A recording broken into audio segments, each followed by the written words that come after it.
Hello everyone. हम लोग class 10th का चैप्टर पढ़ रहे हैं केमिकल रिएक्शंस एंड इक्वेशंस। इससे पहले वाले वीडियो में मैंने आप लोगों को पढ़ाया था बैलेंसिंग ऑफ केमिकल इक्वेशन। ठीक है, हम लोगों ने बैलेंसिंग पढ़ ली है। आज हम शुरू करेंगे। हम जो केमिकल इक्वेशन लिखते हैं, है ना, केमिकल इक्वेशन हमने पढ़ा, उसको बैलेंस कैसे करते हैं वो हमने सीखा। ठीक है, अब वो जो केमिकल इक्वेशन लिखी जाती है तो उसकी क्या स्पेशलिटीज है ना।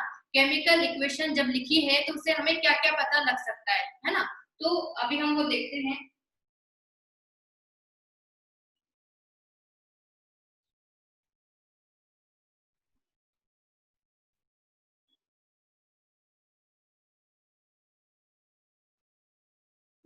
Specialities of a chemical equation. कोई केमिकल इक्वेशन अगर लिखी हुई है तो उसकी स्पेशलिटीज क्या क्या है ना। जैसे कि हम लोगों ने एक रिएक्शन लिखी थी Mg+O2 गिव्स MgO, है ना। उसको जब हम बैलेंस कर लेंगे, है ना, तो वहां पर हमें क्या पता लग रहा है उस रिएक्शन को देखकर कि उसमें कौन से सब्सटेंसेस ने पार्टिसिपेट करा है और कौन से वहां पर प्रोडक्ट्स बने हैं। ठीक है, ये हमें पता लगता है। तो फर्स्ट लिखते हैं हम, we get information about substances taking part in a reaction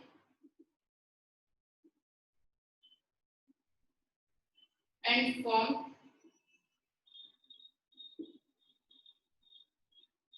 as a product। ठीक है, जैसे कि मैं यहां पर लिखूं Na+O2 gives Na2। ठीक है, इसको हम बैलेंस कर सकते हैं।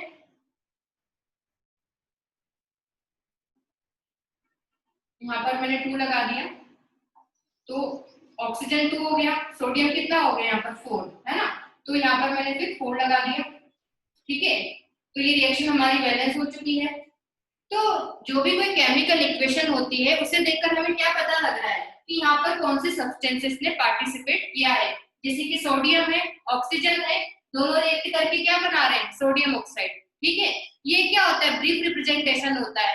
आप किसी लैंग्वेज में किसी केमिकल रिएक्शन को बताओ तो उससे अच्छा है कि हम उसको जब सिंबल इक्वेशन में लिखते हैं तो हमें डायरेक्टली पता लग जाता है कि रिएक्टेंट्स कौन है और प्रोडक्ट्स कौन है। ठीक है,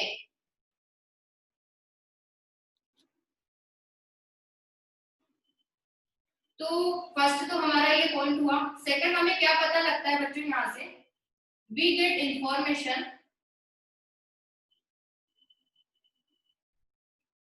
about number of molecules of substances. ठीक है, कोई भी केमिकल इक्वेशन देखकर हमें क्या पता लगता है, उसमें नंबर ऑफ मॉलिक्यूल्स कितने हैं किसी सब्सटेंस के। जैसे कि हम इस वाले इक्वेशन की बात करते हैं, यहाँ पर सोडियम के कितने मॉलिक्यूल्स है, 4, है ना।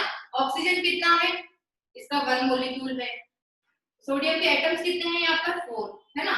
ऑक्सीजन का 1 मॉलिक्यूल है और ये जो सोडियम ऑक्साइड है उसके कितने मॉलिक्यूल्स फॉर्म हुए हैं, 2 मॉलिक्यूल्स। ठीक है, तो कोई भी जो बैलेंस इक्वेशन लिखी रहती है हमें वहां से क्या पता लगता है कि वहां पर कितने नंबर ऑफ मॉलिक्यूल्स है सब्सटेंस के। ठीक है,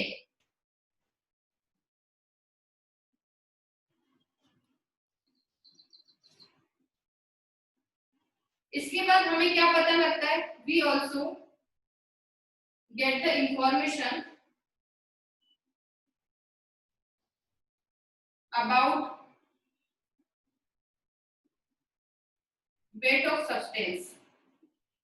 ठीक है, कोई केमिकल इक्वेशन लिखी हुई है बैलेंस, उसमें आपको क्या पता लगेगा कि अमाउंट कितना है सब्सटेंस का। जैसे कि यहाँ पर हम लिखते हैं कैल्शियम कार्बोनेट, इसको जब हम हीट करते हैं तो क्या मिलता है, कैल्शियम ऑक्साइड प्लस CO2। ठीक है, तो कैल्शियम कार्बोनेट और कैल्शियम ऑक्साइड और CO2 ये जो रिएक्शन है पूरी बैलेंस्ड है ना। तो हम यहाँ पर क्या लिख सकते हैं, इसका 100 gram gives 56 gram of calcium oxide and 44 gram of CO2। ठीक है, आप इसको ऐसे लिख सकते हो, है ना। मतलब आप लोगों को क्या पता लगा यहाँ पर वेट कितना है रिएक्टेंट्स का और प्रोडक्ट्स का। ठीक है, इसके बाद देखते हैं हम, we get the information.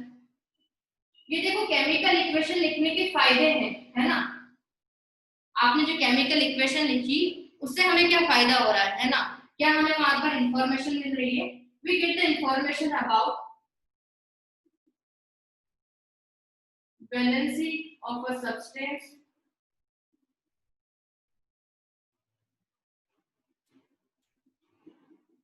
in a product। ठीक है, कोई अगर केमिकल इक्वेशन लिखी हुई है तो हमें सब्सटेंस की वहां पर वैलेंसी पता लग जाती है जब प्रोडक्ट बनता है ना। जैसे कि यहाँ पर देखिए, मैग्नीशियम रिएक्ट कर रहा है HCl से, ठीक है।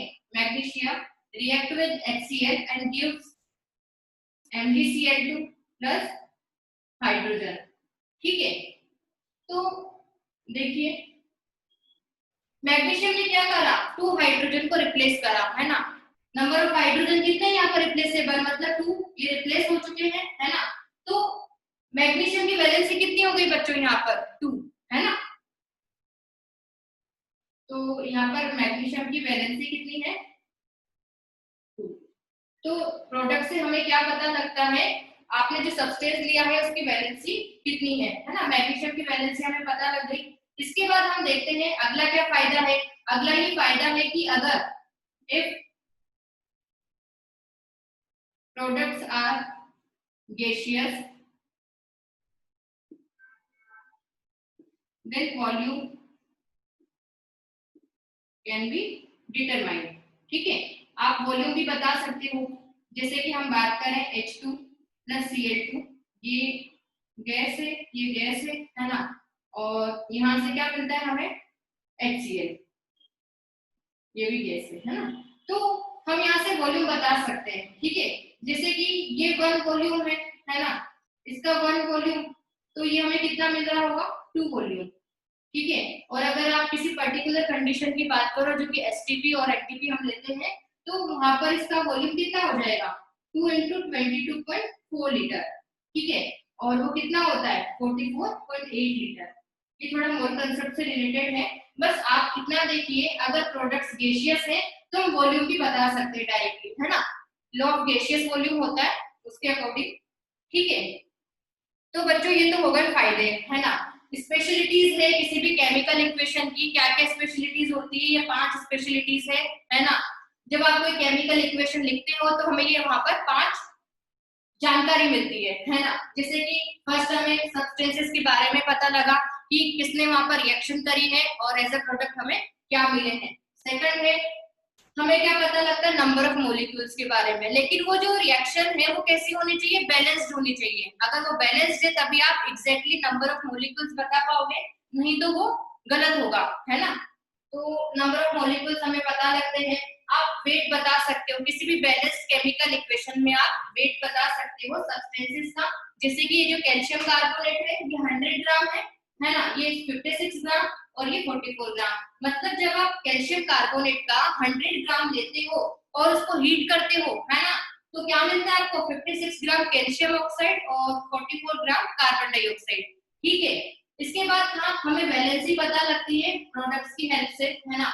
जैसे कि मैग्नीशियम है, उसने MgCl2 बनाया हाइड्रोजन को रिप्लेस करके, तो 2 हाइड्रोजन को इसने रिप्लेस करा है, तो मैग्नीशियम की वैलेंसी कितनी है 2, ठीक है। इसके बाद एक प्रोडक्ट्स आर गैसियस, अगर प्रोडक्ट गैसियस होते हैं तो आप वॉल्यूम भी डिटरमाइन कर सकते हो, है ना। जैसे कि मैंने यहाँ पर एक रिएक्शन लिखी है तो उसमें हम वॉल्यूम बता पाएंगे, है ना। इसके बाद हम एक नोट लिखते हैं,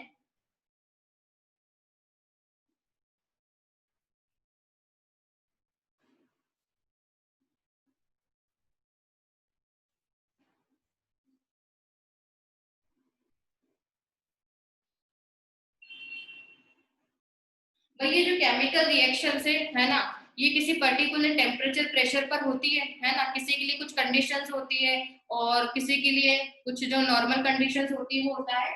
तो हम यहाँ पर नोट लिखते हैं,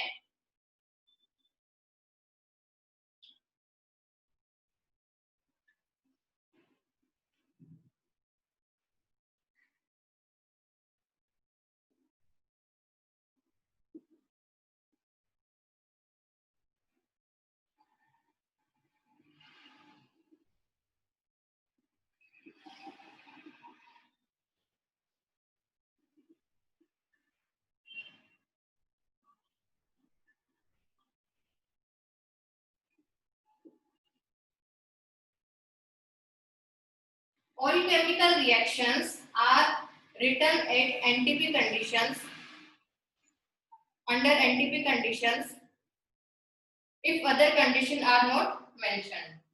If other condition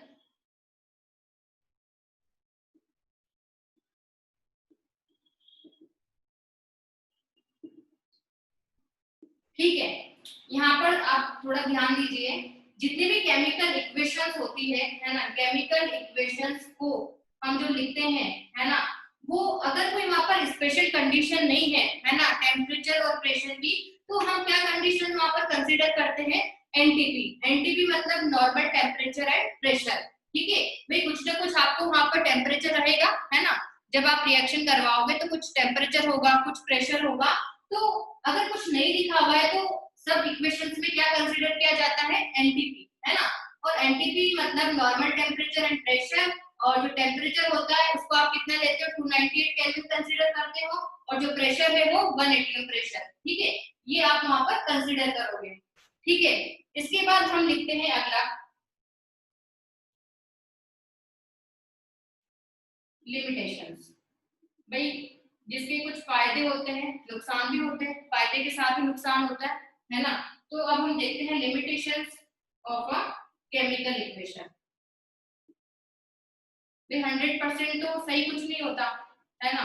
तो ये जो हम केमिकल इक्वेशन लिखने लगे हैं, है ना, जब हमने लिखना शुरू करा तो इसमें क्या क्या कमियां हैं, है ना, क्या इसकी लिमिटेशंस है, क्या इसमें ऐसा है कि जो हमें पता नहीं लग पाता है। तो अभी हम वन बाय वन देखते हैं। फर्स्ट है,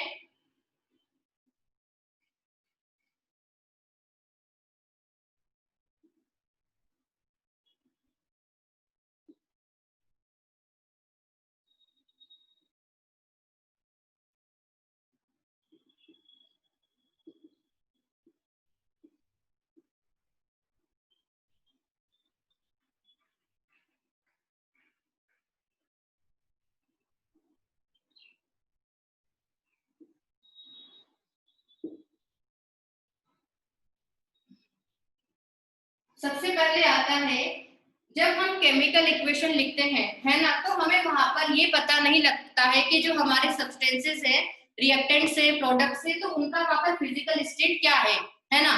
जैसे कि 3 फिजिकल स्टेट हम मानते हैं, एक सॉलिड होता है, लिक्विड होता है और गैस होता है। ठीक है, तो एक कमी ये रहती है कि फिजिकल स्टेट हम लोगों को वहां से पता नहीं लगती है। ठीक है, ये लिमिटेशन हो गया। अगला लिमिटेशन है,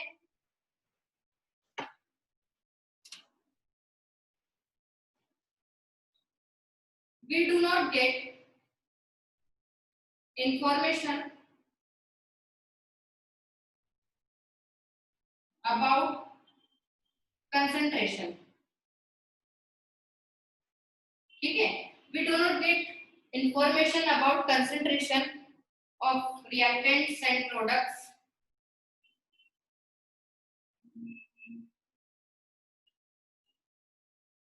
कोई केमिकल इक्वेशन लिखी है तो वहां पर जो हमारे रिएक्टेंट से, प्रोडक्ट से, उनकी कंसंट्रेशन पता नहीं लगती है। ठीक है, तो ये लिमिटेशन है।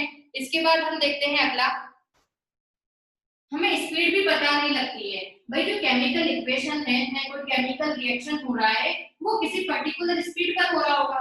भाई सारे के सारे रिएक्शन एक ही स्पीड से थोड़े ना होती है ना।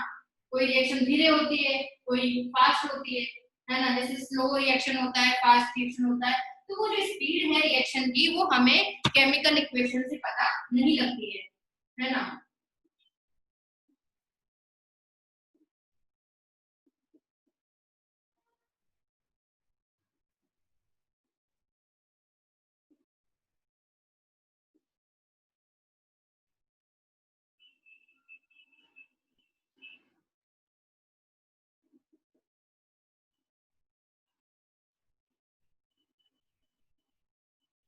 We do not get information about speed of the reaction।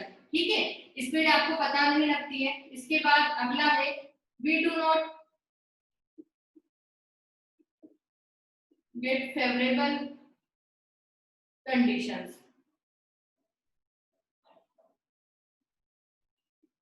of the reaction।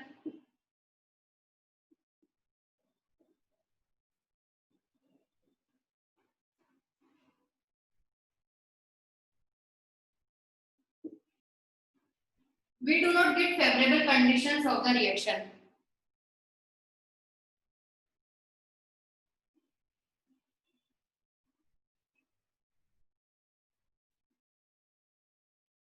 About favorable condition of the reaction. अब ये बच्चों यहाँ पर जो मैंने फेवरेबल कंडीशन लिखा है इसका मतलब क्या है ना। जैसे कि मैं आपको एक छोटा सा एग्जांपल दूं, हमारे पास जैसे कि जो हम खाना बनाते हैं है ना, जैसे कि कुछ मेरे पास दालें हैं है ना, तो हर दाल के लिए अलग अलग रिक्वायरमेंट रहती है। कुकर में जब हम सीटी लगाते हैं है ना, तो वो कितनी देर में पक रही है ना, उसके लिए कितना वहां पर टेम्परेचर रिक्वायरमेंट है, कितना प्रेशर रिक्वायरमेंट है, सबके लिए अलग अलग रहता है, ठीक है ना। तो हर सब्सटेंस पर डिपेंड करता है, हर एक केमिकल रिएक्शन पर डिपेंड करेगा कि उसकी फेवरेबल कंडीशन क्या है ना। जैसे कि हम जैसे चने की दाल बनाते हैं तो उसको थोड़ा ज्यादा पकाना पड़ता है ना, और कोई दूसरी दाल होगी तो उसको थोड़ा कम पकाएंगे जिसमें वो अच्छे से पक जाएगी, है ना। मतलब कम टेम्परेचर देंगे, कम उसके लिए रिक्वायरमेंट है ना प्रेशर की, तो वो इजीली वहां पर कुक हो जाएगा, ठीक है। तो हम इसको ऐसे समझ सकते हैं। तो कोई केमिकल रिएक्शन है तो अलग अलग फेवरेबल कंडीशन होती है, तो उसके बारे में भी हमें पता नहीं लगता है अगर कोई केमिकल इक्वेशन लिखी हुई है, ठीक है। इसके बाद हम अगला देखते हैं।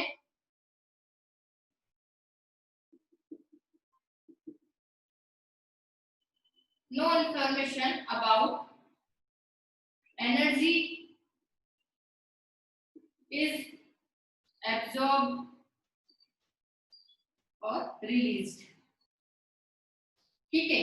कोई केमिकल इक्वेशन अगर लिखी है, मैंने आप लोगों को स्टार्टिंग में भी बताया था, जो फिजिकल चेंज होते हैं वहां पर नेट गेन और लॉस कितना होता है, 0 एनर्जी का, है ना। लेकिन जो केमिकल चेंजेस होते हैं केमिकल रिएक्शन से, वहां पर क्या होता है कि कुछ ना कुछ हीट एनर्जी वहां तो या तो रिलीज होती है या फिर एब्जॉर्ब होती है, ठीक है। तो जब आप केमिकल इक्वेशन लिखते हो ना, वहां पर ये पता नहीं लगता कि एनर्जी एब्जॉर्ब हो रही है या फिर रिलीज हो रही है, ठीक है। इसके बाद ये हमारा एक लिमिटेशन है। इसके बाद अगला लिमिटेशन है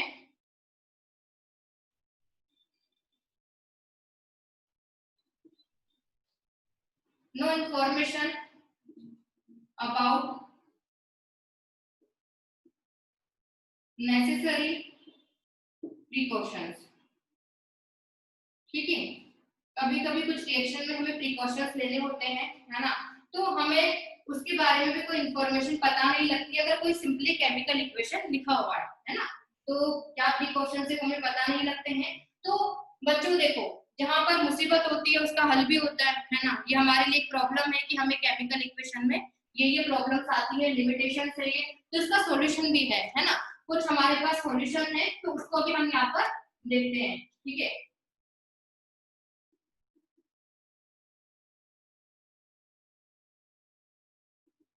में हर प्रॉब्लम का सॉल्यूशन होता है रेक्टिफिकेशंस, ठीक है। रेक्टिफिकेशंस क्या है, जैसे कि हम लोगों को फिजिकल स्टेट के बारे में पता नहीं लगता है ना, तो हम लोग क्या करते हैं, उसका फिजिकल स्टेट वहां पर बताएंगे, ठीक है।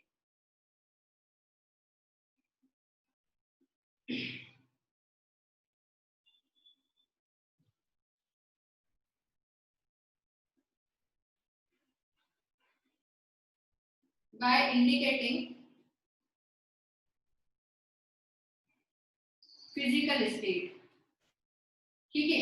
हम क्या करते हैं, फिजिकल स्टेट बताते हैं सब्सटेंसेस का, है ना, क्या वो सॉलिड है, लिक्विड है या फिर गैस है, ठीक है।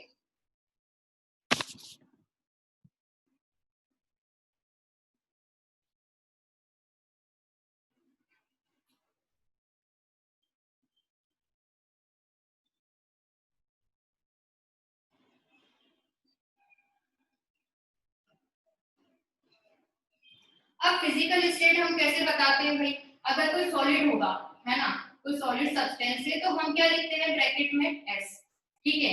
अगर कोई लिक्विड है तो हम ब्रैकेट में क्या लिख देते हैं एल। अगर कोई गैसियस सब्सटेंस है ना, तो हम क्या लिख देते हैं ब्रैकेट में जी, ठीक है। तो ये तीन फिजिकल स्टेट को हम ऐसे बताते हैं।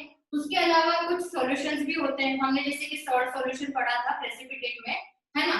तो जो प्रेसिपिटेट जो सॉल्यूशंस होते हैं एक्वा सॉल्यूशन, है ना, एक्वा सॉल्यूशन जो रहेगा उसको हम AQ से बताते हैं, ठीक है। AQ लिख देते हैं ब्रैकेट में। और अगर कोई डाइल्यूट है ना, कंसंट्रेशन अगर हम बताना चाह रहे हैं तो डाइल्यूट लिख देते हैं, ठीक है। कोई कंसंट्रेटेड है मान लो, ठीक है, ये हम एसिड बेस वगैरह में देखेंगे तो वहां पर हम इसको कंसंट्रेटेड लिख देते हैं, ठीक है। आप ऐसे भी लिख सकते हो।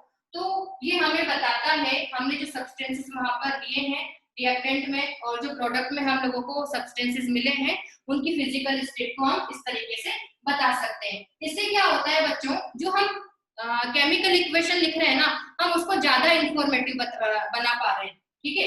जैसे कि हमने किसी की स्टेट बता दी तो क्या पता लग रहा है कि भाई ये तो सॉलिड हमने लिया था, है ना। अगर कोई लिक्विड है तो भाई ये लिक्विड स्टेट में होता है, ठीक है। और जो हमें मिल रहा है वो गैसियस है ना, प्रोडक्ट मान लो, तो हमें वहां से ज्यादा जानकारी मिल पाती है। इसके बाद हम अगला देखते हैं। अगला सॉल्यूशन हमने क्या निकाला,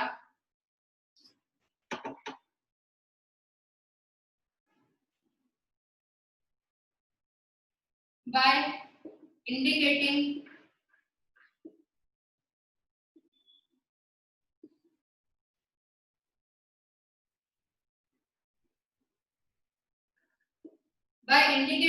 हीट एनर्जी चेंजेस, ठीक है।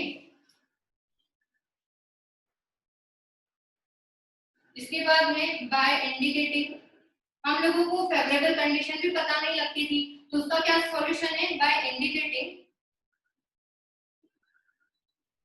Favourable conditions. अब फेवरेबल कंडीशंस क्या होती है, जैसे कि टेम्परेचर है ना, प्रेशर है और कैटलिस्ट होता है, ठीक है।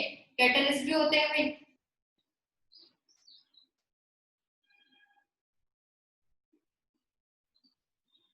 हम क्या करते हैं फेवरेबल जो कंडीशंस है हम उनको इंडिकेट करते हैं, ठीक है।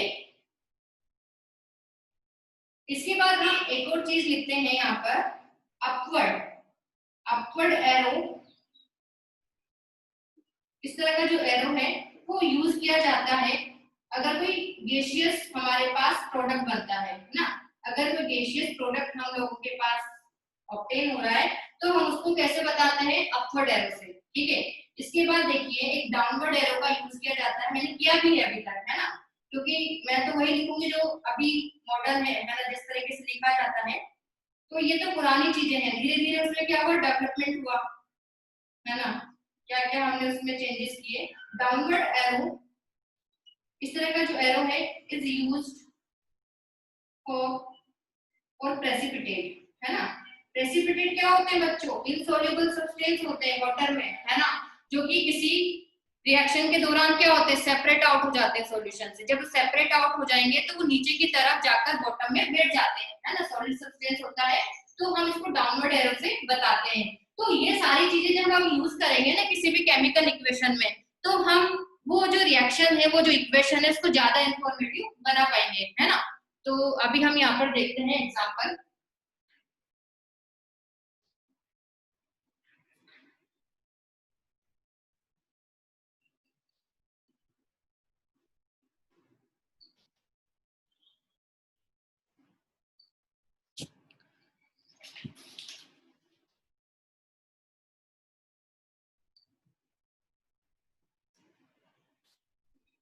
N2 gas plus hydrogen gas 500 degree Celsius और 200 एटीएम प्रेशर है। ये फेवरेबल कंडीशन है इस रिएक्शन के लिए। और यहाँ से क्या मिलता है, अमोनिया, है ना। इसको हेबर प्रोसेस भी बोला जाता है। जब हम इसको बैलेंस करेंगे तो यहाँ पर 3 आ जाएगा, है ना। नाइट्रोजन 2 एटम से, हाइड्रोजन 6, इधर भी 6, ये इसकी फेवरेबल कंडीशन है। और यहाँ पर आयरन और मॉलिब्डेनम, ये तो प्रमोटर का काम करता है और ये कैटलिस्ट का काम करता है, ठीक है। ये जो रिएक्शन हमने यहाँ पर लिखी है ये बहुत ही ज्यादा इंफॉर्मेटिव है ना। यहाँ पर आपको पता लग रहा है कि नाइट्रोजन आपने गैसियस फॉर्म में लिया है, हाइड्रोजन गैसियस है, और वहां पर फेवरेबल कंडीशंस क्या है, टेम्परेचर 500, प्रेशर 200 एटीएम, और ये जो आयरन है वो कैटलिस्ट है, और जो मॉलिब्डेनम है वो क्या करता है, उसको प्रमोट करता है ना। उसका जो मतलब क्या करता है, उसको प्रमोट करता है ना, उसको उसका जो काम है उसको ये इंक्रीज करता है, ठीक है।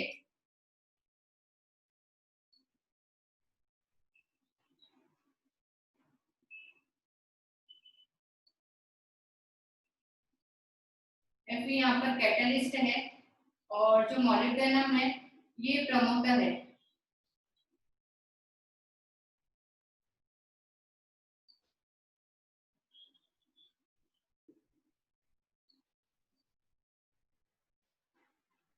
मैं आप लोगों को बता दूं ये जो कैटलिस्ट होते हैं, पहले ये लिख लेते हैं।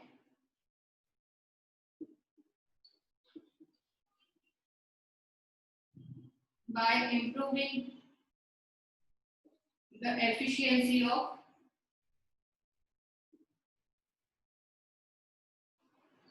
catalyst.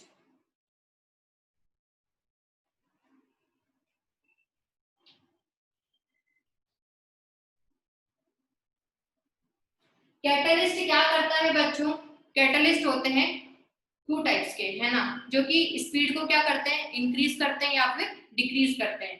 किसी केमिकल रिएक्शन को स्पीड जो होती है उसको या तो ये इंक्रीज करते हैं या फिर डिक्रीज करते हैं। बस आपको ध्यान क्या रखना है, ये जो कैटलिस्ट होते हैं इसका अमाउंट बिल्कुल भी चेंज नहीं होता है ना, ये रिएक्शन में पार्टिसिपेट नहीं करते हैं। मान लो आपने कुछ 10 ग्राम लिया है किसी कैटलिस्ट का, तो आफ्टर द रिएक्शन भी 10 ग्राम ही होगा, उसने कोई वहां पर पार्टिसिपेट नहीं करा है ना।